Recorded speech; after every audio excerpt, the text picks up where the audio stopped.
when we approach the machine manufacturers, the problem is what is the size of the bottles? What is the type of cap you have?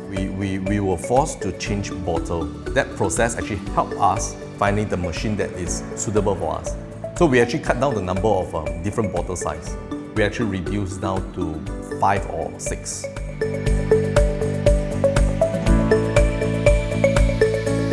When we embarked on the new labelling machines back in 2016, that actually solved a lot of our problems, and that actually improved our capacity by a huge amount. We are looking at new technologies, new roasting methods. We will enhance the flavor of the sesame seeds that is no longer, that will be better than what we have.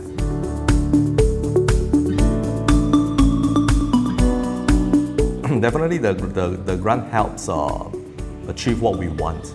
The grant applications actually is quite fast. I mean, it really narrowed down to what you have on hand. It will really depend on what you want and what you can achieve to justify the grant from the government.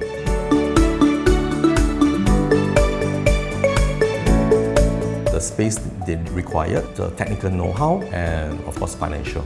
We always were ambitious, maybe we have a robot arm, that's automation. These machines, what if it's down? What is the downtime that you can allow? Do you have people who can repair them, or you depend on the supplier to repair them? Finance, what is the ROI for these machines?